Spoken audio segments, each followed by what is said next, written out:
आज हम कढ़ी पत्ते की चटनी बनाएंगे। उसके लिए हमने छोटी छोटी डंडी तोड़ लिए हैं पेड़ से, और अब इस पत्ते को हम ऐसे करके सारे पत्ते अलग कर लेंगे, इस तरह से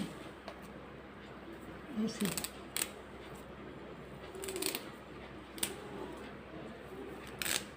इसी तरह हम पत्तों को अलग कर लेंगे, फिर हम इसकी चटनी बनाएंगे।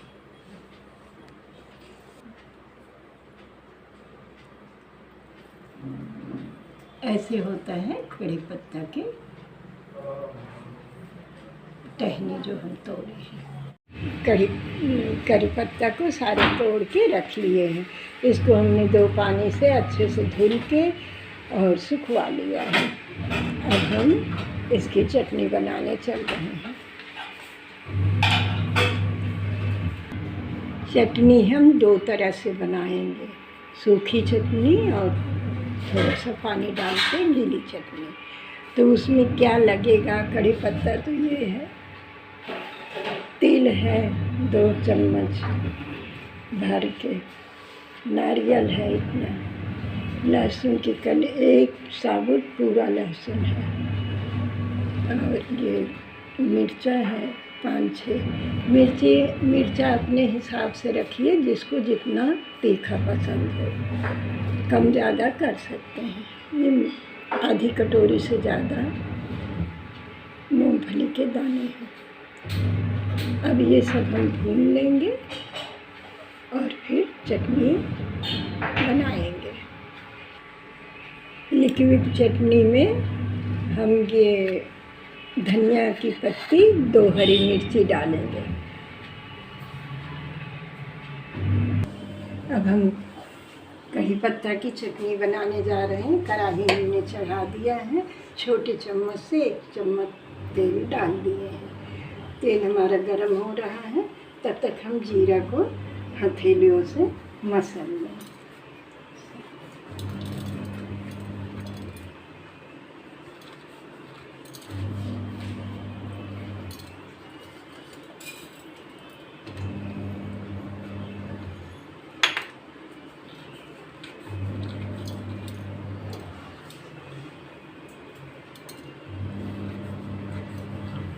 सबसे पहले हम मूंगफली के दाने को भून लें। मूंगफली के दाने हमारे भून गए हैं। 5 मिनट हमको भूनते हो गया, धीमी आंच पे, और बीच बीच में मीडियम आंच करके हम भून लिए हैं। अब इसको हम निकाल लेते हैं।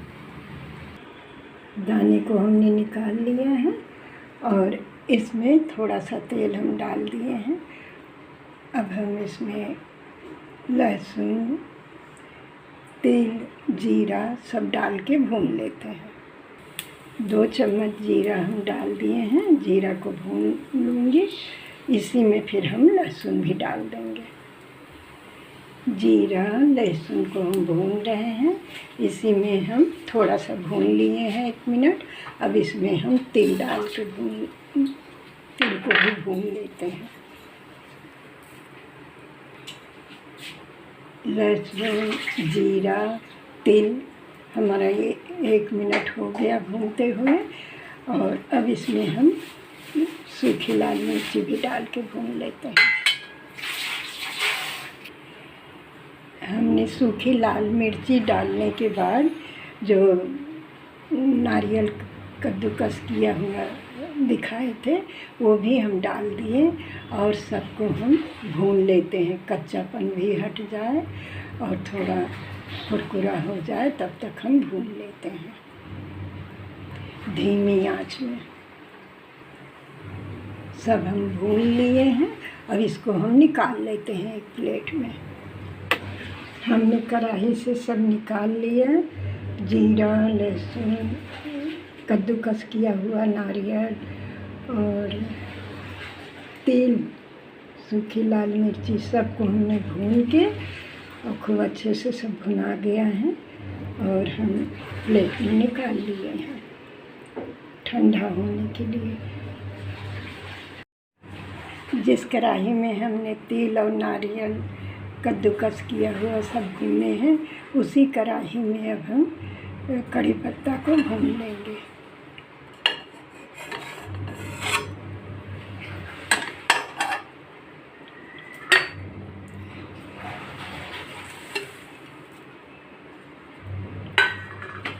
आँच हम मीडियम और धीमी आँच करके हम भूनेंगे कुरकुरा होने तक। हमारा भून गया है और ये कुरकुरा हो गया है। अब जब थोड़ा ठंडा हो जाए तब तक हम ये लिक्विड चटनी की तैयारी कर लें। इसको हमने सिर्फ 1 मिनट ऐसे भून के निकाल लिया था। ये ज़रूरी नहीं है लिक्विड चटनी बनाते समय कि आप कड़ी पत्ता को भूनें, लेकिन हमने थोड़ा सा भून लिया है। मूंगफली के दाने के छिलके हम हटा दिए हैं और छिलके वाला भी आप पीस सकते हैं, लेकिन हमने छिलके हटा दिए हैं। अब हम लिक्विड चटनी की तैयारी कर रहे हैं। हमने इतना मूंगफली के दाना लिए हैं, लहसुन लिए हैं 10-15 कली, 2 हरी मिर्च है, थोड़ा सा धनिया पत्ती है, कढ़ी पत्ता, 1 चम्मच छोटे चम्मच से आमचूर पाउडर, 1/4 चम्मच काला नमक, आधा चम्मच से कम सेंधा नमक। सेंधा नमक ही खाने में इस्तेमाल करें तो अच्छा है, हम सेंधा नमक ही इस्तेमाल करते हैं। और अब ये चटनी हम मिक्सर में पीस लेंगे।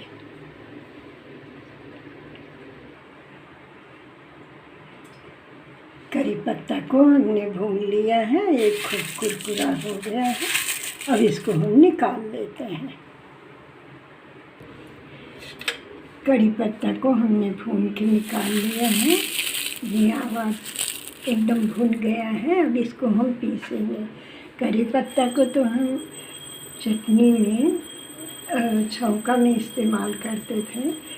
कुछ भी चीज़ हो तो उसमें कड़ी पत्ता डाल के छौंक देते थे, लेकिन चटनी खाने से बहुत सारे इसके फ़ायदे हैं जो सब कोई खा सकते हैं। और ये औषधि गुण इसमें बहुत पाए जाते हैं। सेहत के लिए तो ये बहुत ही गुणकारी है। इसको शुगर के मरीज़, डायबिटीज के मरीज़, हार्ट के मरीज़ सब कोई खा सकते हैं। चटनी के रूप में सेहत के लिए बहुत फ़ायदेमंद है।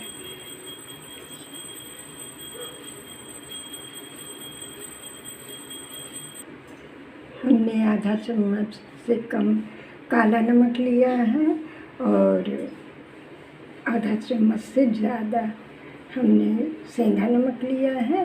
और करी पत्ता और ये सेंधा मूंगफली के दाने और ये जो सब हम भून के रखे हैं, तिल, लहसुन, नारियल, कद्दूकस किया हुआ, लाल मिर्ची, 2 चम्मच हम आमचूर पाउडर डाले हैं खट्टा के लिए। और अब ये सब हम इतना सूखा ही पीसना है हमें। इसको हम सूखा पीस लेंगे। और ये जो लिक्विड चटनी है इसमें हम थोड़ा सा पानी डाल के तो पीसेंगे। सूखी चटनी को पीस गई है और पीसने के बाद ऐसे दिख रहा है। और अब गीली वाली पीस ले। अब इसको किसी बर्तन में निकाल के रख लेते हैं। मैंने दोनों चटनी पीस के तैयार कर लिया है। ये सूखी चटनी है और ये गीली चटनी है। लिक्विड वाली चटनी भी हमारी तैयार हो गई, सूखी भी। इसको हम 1 महीना तक बड़े आराम से खा सकते हैं बाहर रख के। और ये बहुत सारी चीज़ में हम इसको इस्तेमाल कर सकते हैं। पूड़ी पराठा से भी खा सकते हैं, इडली, डोसा, दाल चावल सब चीज़ के साथ ही खाएंगे। ये हेल्दी तो है ही है और खाने में बहुत ही स्वादिष्ट है। और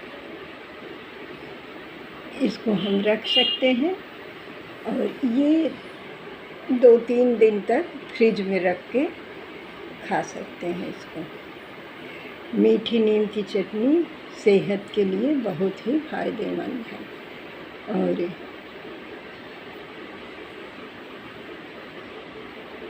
इस तरह से हमने मीठी नीम करी पत्ता की चटनी बना के दोनों तरह से तैयार कर लिया है, सूखा भी लिक्विड भी।